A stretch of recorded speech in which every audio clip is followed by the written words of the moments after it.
Good morning all student. आज मैं जो डिस्क्राइब करने वाला हूँ उसको अपने लोगों ने सुना होगा और गांव में भाग भाग लोग से बात भी करते होंगे, जिसको हम बोलते हैं HIV। What is HIV? HIV क्या है? HIV हम बताएंगे HIV और एड्स में डिफरेंट क्या होता है। देखिए HIV क्या है? HIV क्या है? ह्यूमन इम्यूनो डिफिशियंसी वायरस है। मतलब एक ऐसा वायरस जिसकी वजह से क्या होता है, एड्स बनता है। ठीक है। इससे लोग बहुत घबराते हैं और लोग बात नहीं करना चाहते इस टॉपिक के। HIV हो गया, उसे एड्स हो गया, मतलब लोग भांति भांति प्रकार से बात करते हैं और एक डर सा बना रहता है कि ये बहुत बड़ी बीमारी है। ये जिसको हो जाती है उससे बात करने की इच्छा नहीं करते, उससे दूर भागते हैं, उसके घर नहीं जाते हैं। मगर ये सब ऐसा नहीं है। ठीक है। क्योंकि हम देखिए कहीं ना कहीं शिक्षा की कमी, कहीं ना कहीं नॉलेज की कमी, और कहीं ना कहीं हम लोग दूसरे के बहकावे में आ जाते हैं। जो लोग भाग भाग लोग बात करते हैं तो क्या होता है, हम उस व्यक्ति को ऐसे गिरा देते हैं कि वो क्या होता है कि उसको एड्स बाद में हो गया, उम्र पहले जाता है। क्योंकि घबराहट, चिंता, अवसाद, ये क्या है, ये सब मृत्यु के कारण है। ठीक है। तो आज को मैं सटीक नॉलेज दूंगा आपको और सटीक चीज बताऊंगा ताकि आप के लोगों के घर में या आसपास यदि ऐसा कोई व्यक्ति है तो उससे दूरी कितनी बनानी चाहिए, कितनी दूरी बनानी चाहिए, ये आपको मैं सजग नॉलेज दूंगा इसका। तो ये बात करता हूँ HIV। HIV क्या है? देखिए HIV क्या है? HIV haemo immunodeficiency virus है। मतलब एक ऐसा वायरस जो हमारा क्या करता है कि हमारी जो इम्यून सिस्टम है और जो हमको रोगों से बचाती है, तो उसको क्या करते हैं, उसमें ही कमी कर देते हैं। उसके अंदर कमी आ जाती है। इम्यून सिस्टम के अंदर कमी जब आएगी तो क्या होता है, जो बाहरी इन्फेक्शन जो लड़ रहा है हमारा बैक्टीरिया, क्या करता है, उससे लड़ नहीं पाएगा, और लड़ जब नहीं पाएगा तो क्या होगा, हमारे अंदर बीमारी बनने के चांसेस बहुत ज़्यादा हो जाएंगे। तो एक ये वायरस है। वायरस है, अभी हम क्या कहते हैं, वायरस क्या होता है? सबसे छोटी बात देखिए, वायरस क्या होता है, केमिकल पार्टिकल्स होता है जो हम क्या करते हैं, नॉन लिविंग, यदि वो बाहर है कहीं एटमोसफेयर में पड़ा हुआ है और ये कोई लिविंग बॉडी के अंदर नहीं गया है तो ये केमिकल पार्टिकल है। मगर जब वो किसी स्पाइरल ट्रैक्ट या म्यूकस मेम्ब्रेन के थ्रू, क्या होता है, स्किन के थ्रू, जब वो हमारे म्यूकस मेम्ब्रेन में या इंटरनल ऑर्गन में पहुंच जाता है तो क्या होता है, एक्टिव हो जाता है और तब वो एक रूप लेता है वायरस का। ठीक है। तो वायरल और वायरस में ये अंतर है। तो क्या होता है, एक्टिव हो जाता है और वो लिविंग हो जाता है। ठीक है। अब हम क्या करते हैं कि वायरस कैसा होता है, आपने देखा होगा कि इस तरीके से होता है, इस तरीके से बना हुआ होता है। ये क्या है? ये HIV वायरस है। ठीक है। ये ऐसा ये आचरण होता है। मैं डायग्राम उतना अच्छा नहीं बना रहा हूँ मगर समझने के लिए मैं आपको बता रहा हूँ। तो इसके अंदर क्या होता है कि ये क्या होता है, ये जो चीज बनी होती है इसको हम बोलते हैं बाहरी आवरण को, उसको बोलते हैं कैप्सिड। कैप्सिड बोलते हैं। ठीक है। और कैप्सिड जो होता है बना होता है प्रोटीन का, प्रोटीन का बना होता है। और यहाँ पे क्या होता है, ये यहाँ पे न्यूक्लिक एसिड होता है। ठीक है। यह न्यूक्लिक एसिड होता है, यहाँ न्यूक्लिक एसिड बना होता है, इसको न्यूक्लिक अम्ल बोलते हैं। और यहाँ पाया जाता है इस वायरस के अंदर या तो फिर DNA होगा या फिर RNA। ठीक है। मगर जब हम क्वेश्चन बनता है इस तरह का कि HIV इम्यूनोडिफिशियंसी वायरस में कौन सा जो है न्यूक्लिक अम्ल पाया जाता है, कौन सा विषाणु पाया जाता है, तो वहां पर हम बोल सकते हैं कि यहाँ पाया जाता है RNA। RNA वायरस बोल देंगे इसको, क्योंकि इसके न्यूक्लियस में क्या पाया जाता है, RNA पाया जाता है। और RNA पाया जाता है। अब देखिए क्या होता है, इस RNA को अधिकतर यहाँ क्या होता है, किस वायरस, कौन सा वायरस होता है, तो रेट्रो वायरस होता है। कौन सा वायरस होगा? रेट्रो वायरस होगा। रेट्रो वायरस क्यों बोलते हैं? क्योंकि देखिए क्या होता है कि ये क्या करता है कि RNA से क्या बनाता है, DNA बनाता है। HIV वायरस क्या बनाता है, RNA से DNA बनाता है। तो उसको हम क्या बोलते हैं, रिवर्स ट्रांसक्रिप्टेज, इसको बोलते हैं रिवर्स ट्रांसक्रिप्टेज बोलते हैं। क्योंकि क्या करता है कि ये रिवर्सिबल रिएक्शन करता है और ये RNA से DNA का निर्माण करता है। RNA से DNA का निर्माण करता है, इसलिए क्या होता है, ऐसी वैक्सीन नहीं बनी है, इसकी वैक्सीन नहीं बन पाई जो उसको खत्म कर सकते, क्योंकि ये रिवर्सिबल रिएक्शन करता है, RNA से DNA बना लेता है, इसलिए इसको कौन सा वायरस कहेंगे, रेट्रो वायरस बोलते हैं। ठीक है। तो इतना आपको समझ में आया होगा। अब हम बात करते हैं कि HIV कैसे बनता है। रिवर्सिबल रिएक्शन करने की वजह से क्या होता है, अधिकतर इसका वैक्सीन अभी तक नहीं बन पाएगा, काम चल रहा है। ठीक है। क्योंकि ये RNA से ही DNA का निर्माण कर रहा है, रिवर्सिबल, रिवर्स प्रक्रिया कर रहा है। इसलिए इसको रिवर्स ट्रांसक्रिप्टेड बोलते हैं। आप क्या करते हैं कि देखिए 7 से 10 साल में, 10 ईयर्स बोल सकते हैं, क्या करता है कि हमारी बॉडी में जब HIV वायरस इंटर्न कर जाता है और वो जब लगातार पड़ा रहता है 7 से 10 साल में, क्या करता है कि वो बनाता है एड्स। एड्स अब बना एड्स। अब एड्स को यदि हम बात करें तो उसका फुल फॉर्म क्या होता है? एक्वायर्ड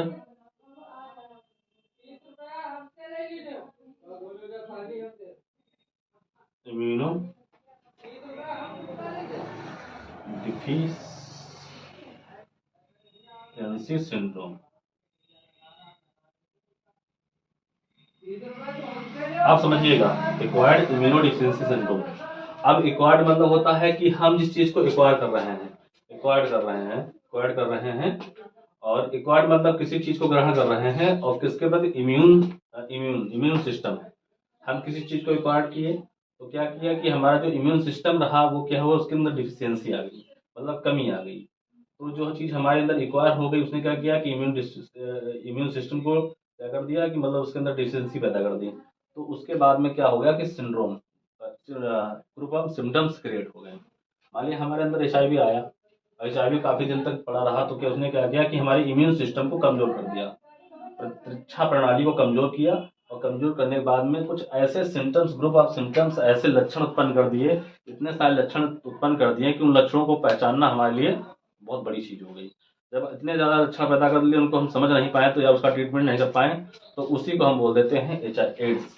ठीक है, मगर ये बना कितने साल? 7 से 10 साल के बीच में बना, और वो एक ऐसे सिम्टम्स को जन्म दे दिया, ऐसे सिम्टम्स बना दिए कि हमारा इम्यून सिस्टम उन चीजों के आगे ढीला पड़ गया, उनसे नहीं लड़ पाया। तो इसी को बोलते हैं हम एड्स बोलते हैं। अब एड्स के हम लक्षण देखिए क्या होते हैं, हम बात करेंगे लक्षणों के। तो देखिए लक्षण क्या होता है, पहला होता है फीवर। पहला लक्षण होता है फीवर। फीवर आता जाता रहेगा, पहले हल्का आएगा, जब 4 वर्ष में इंटर्न होगा तो आया जाएगा, उसके बाद में क्या होगा कि कुछ लगातार बना रहेगा। तो ये इसका लक्षण हो गया। फिर डायरिया। डायरिया आपने सुना होगा, डायरिया मतलब कंटिन्यूअस स्टूल, ठीक है, रिलीज। तो कंटिन्यूअस जब हमको लूज मोशन चालू हो जाते हैं तो वो भी इसका दस्त का, उसको दस्त बोलते हैं लगते हैं। तो इसका ही एक HIV का ये शॉर्ट वेव में होते हैं इसमें, और एड्स में क्या होते हैं, ये कहीं ना कहीं कंटिन्यूअस होते हैं, इतना याद रखना। इसमें HIV में शॉर्ट रहेंगे और एड्स में कंटिन्यूअस रहेंगे। तो फीवर हो गया, डायरिया हो गया, मसल्स पेन हो जाएगा, मतलब मांसपेशियों में दर्द होगा। ठीक है। तीसरा वेट लॉस, मतलब वजन कम हो जाएगा, वेट लॉस हो जाएगा, वजन कम होने लगेगा। वेट लॉस होगा, मसल्स पेन होगा, डायरिया होगा, फीवर हो गया, और चिल्स, ठंडी लगेगी, फीवर ठंडी लग के आएगा, कफ रहेगा, खांसी रहेगी, और काफी रहेगी, और क्या रहेगा कि लॉस ऑफ एपेटाइट, मतलब भूख बिल्कुल खत्म हो जाएगी। और क्या होगा, रेड या पर्पल के स्पॉट पड़ जाएंगे स्किन पे। ठीक है, रेड या पर्पल स्पॉट बन जाएंगे, दाने, धब्बे, लाल धब्बे हमारे, या कह सकते हैं दाने, छोटे छोटे दाने या स्पॉट बन जाएंगे स्किन पे, हमारी त्वचा पे। तो ये इसके लक्षण रहे हैं। और फिर क्या कहता है कि हमने इसका कोई ट्रीटमेंट नहीं किया तो धीरे धीरे धीरे धीरे हमारा इम्यून सिस्टम इतना कमजोर हो जाएगा कि हम इतने ज्यादा ग्रुप्स ऑफ सिम्टम्स क्रिएट हो जाएंगे कि उनसे हम लड़ नहीं पाएंगे, और आखिर क्या होगा, हमारी डेथ हो जाएगी। तो ये है। अब हम बात करते हैं कि इसका, ये तो लक्षण रहे, फैलता कैसे है, फैलने की बात बता रहे हैं आपको। क्योंकि रेट्रोवायरस है, फैलेगा कैसे? ठीक है। अब ये फैलने का मतलब क्या होता है, सबसे पहले हम देखे जाए तो unprotected sales, unprotected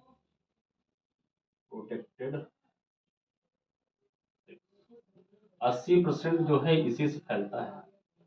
unprotected sales मतलब हम सेक्स कर रहे हैं मगर कोई प्रोटेक्शन नहीं कर रहे हैं, जैसे चाहे वैसे करें, ठीक है। कोई हम उसमें नियम या रूल्स या कुछ कैसे किसके संग करना है, किसके संग नहीं करना है, कैसे करना है, कैसे, कोई मतलब रूल्स नहीं। हम जब चाहें जिसके संग वैसे ओपनली सेक्स किए। तो ये भी एक इसका कारण रहता है। अब देखिए क्या होता है अनप्रोटेक्टेड सेक्स, मतलब ये होता है कि यदि किसी एच आई वी पॉजिटिव है, एच पॉजिटिव है, और उसके साथ हम सेक्स करते हैं, तो क्या होता है कि उसका जो वेजाइनल डिस्चार्ज होता है, ठीक है, वेजाइनल डिस्चार्ज हुआ, ठीक है, या उसका सफेद पानी हुआ, ठीक है, म्यूकस हुआ, क्या करता है वो, उसे पुरुष किसी स्त्री संग सेक्स कर रहा है और वो स्त्री एचआईवी पॉजिटिव है, तो क्या होगा कि उस पुरुष के सीमेन के द्वारा उसको क्या होगा, एचआईवी पॉजिटिव हो जाएगा, एचआईवी पॉजिटिव हो जाएगा। या फिर जो व्यक्ति एचआईवी पॉजिटिव है वो किसी स्त्री संग सेक्स करेगा, तो वो जो सीमेन रिलीज करेगा उसके द्वारा उसको जो है एचआईवी पॉजिटिव हो जाएगा, क्योंकि वहाँ पे उसके वायरस वहाँ पे इंटर्न कर जाएंगे वायरस के थ्रू, ठीक है, म्यूकस मेम्ब्रेन तक पहुँचेंगे या ब्लड तक पहुँचेंगे किडनी थ्रू, वो ब्लड में जाकर के क्या करेंगे, एक्टिव फॉर्म में चेंज हो जाएंगे और उसको एचआईवी। तो अनप्रोटेक्टेड सेक्स जो है ये रहता है। अनप्रोटेक्टेड सेक्स मतलब हमने कोई कंडोम यूज नहीं किया, हमने कोई प्रोटेक्शन नहीं यूज किया, हमने ऐसे सेक्स किया। आपने कहीं पे गए जहाँ पे जो काम वाली है उनके साथ सेक्स किया, ठीक है, ये ऐसा व्यक्ति है जिसको पॉजिटिव है, उसके साथ हमने सेक्स किया विदाउट कंडोम के, तो क्या होगा, वहाँ पे चांसेस होंगे आपके कि आप एचआईवी पॉजिटिव जरूर हो जाएंगे। तो कहाँ से हाईली, कहाँ से फैल रहा है, हाईली फैल रहा है वेजाइनल डिस्चार्ज से, उसका वेजाइनल डिस्चार्ज रहेगा, वेजाइनल सिक्रेशन रहेगा, वहाँ से फैल रहा है। दूसरी चीज सीमेन से फैल रहा है, ठीक है, तो ये जो है हाईली वो रहे जहाँ से ज्यादा फैलने के चांस रहते हैं। दूसरा क्या था, एडिक्शन। आपने क्या किया, addict profession, edict of drug, addict मतलब कोई आदमी इंट्रावेनस नशीला पदार्थ ले रहा है, और वो सिरिंज उसकी जो है वो एच आई पॉजिटिव रहा, वो एच आई पॉजिटिव रहा, और उसी सिरिंज से उसने किसी अन्य को उसने लिया, ठीक है, तो इससे क्या होगा कि वो आदमी एच आई पॉजिटिव हो जाए, क्योंकि उसने यूज किया, और उसने यूज करने के बाद में दूसरा व्यक्ति उसी से यूज कर लिया, ठीक है, तब भी क्या होगा कि वो पॉजिटिव हो जाएगा एच आई वी का, ठीक है। तो एडिक्टेड ड्रग का होगा तो उसको हो जाएगा। तीसरी चीज ब्लड ट्रांसफ्यूजन, ब्लड ट्रांसफ्यूजन, आपने देखा होगा कि ब्लड हमने किसी का लिया और किसी अन्य व्यक्ति को चढ़ा दिया, ठीक है, ब्लड लिया मैंने किसी अन्य व्यक्ति को बता, कोई जांच नहीं हुई कि एच आई पॉजिटिव है कि नहीं है, यह है कि नहीं है, तो क्या होगा कि ब्लड ब्लड कांटेक्ट होगा तो क्या होगा, एच आई पॉजिटिव हो जाएगा, ठीक है। अब अनप्रोटेक्टेड सेक्स हो गया, एडिक्शन ऑफ ड्रग हो गया, ब्लड ट्रांसफ्यूजन हो गया, ठीक है। चौथा जो कारण इसका रहा, चौथा कारण देखा जाए तो चौथा कारण कोई खास नहीं रहा, ठीक है। अब ये तीन तुम्हारे तो मेन हो गए, ठीक है, ये मेन हो गए, ठीक है, सिरिंज टू सिरिंज, वही एक व्यक्ति का सिरिंज लिया उसको यूज किया, नया से वही पुराना सिरिंज दूसरे को उसी से किसी को ड्रग ड्रग दे दिया या इंजेक्शन इंजेक्ट कर दिया, तो सिरिंज टू सिरिंज हो गया। तो ये इसके मेन चीजें रही, ठीक है, इससे ये फैलेगा। अब हम लोग बता दें कि जो व्यक्ति गाँव में फैलाते हैं, गाँव में फैलाते हैं कि नहीं ऐसे नहीं ऐसे, ऐसे नहीं ऐसे, तो उन चीज़ों को बताना चाहूँगा। देखिए, हाथ मिलाने से, हाथ से हाथ मिलाने से उससे नहीं फैलता, ठीक है, और कब कम कहाँ फैलता है, उस व्यक्ति के यूरिन से कम फैलेगा, ठीक है, यूरिन से कम फैलेगा, ब्रेस्ट मिल्क में कम एच आई वायरस होता है, बच्चे को माँ दूध पिला रही है तो उससे कम फैलेगा, ठीक है। मगर यदि कोई लेडीज है वो एच आई पॉजिटिव है, बच्चे को जन्म दे रही है, तो उस बच्चे में एच आई वायरस जाने के चांसेस रहते हैं, ठीक है। मगर ये ब्रेस्ट मिल्क पिला रही है तो कम चांसेस रहेंगे, उसके यूरिन में कम चांसेस रहेंगे, उसके वेजाइनल डिस्चार्ज में कम चांसेस रहेंगे, ठीक है, इतनी कम चांस है। मगर जो मैंने अभी ऊपर बताए उसमें 80% चांसेस रहते हैं फैलने के एड्स एच आई वी के, और एच आई वी वायरस बहुत दिन से पड़ रहा है तो क्या करता है, काउच कर देता है, एड्स काउच कर देता है। तो ये सिम्टम्स हाथ मिलाने से, साथ में खाना खाने से, ठीक है, ठीक है, हाथ मिलाने से और साथ में दूसरी दूसरी बाद में बैठने खाना खाने से, ठीक है, और या मोबाइल शेयरिंग करने से, ठीक है, या तौलिया शेयरिंग से एचआईवी नहीं फैलता। तो इससे उसके घर जाने से एचआईवी नहीं फैलता। जब तक आप कांटेक्ट में नहीं आएंगे, आपका यूरिन, आपका सलाइवा, ठीक है, आपका ब्लड कांटेक्ट में नहीं आएगा, तब तक कोई दिक्कत नहीं है। तो ऐसा कुछ नहीं है, ठीक है, इससे बचें। और आज तक इतना, आगे मैं नेक्स्ट वीडियो में बताऊंगा। थैंक यू, धन्यवाद।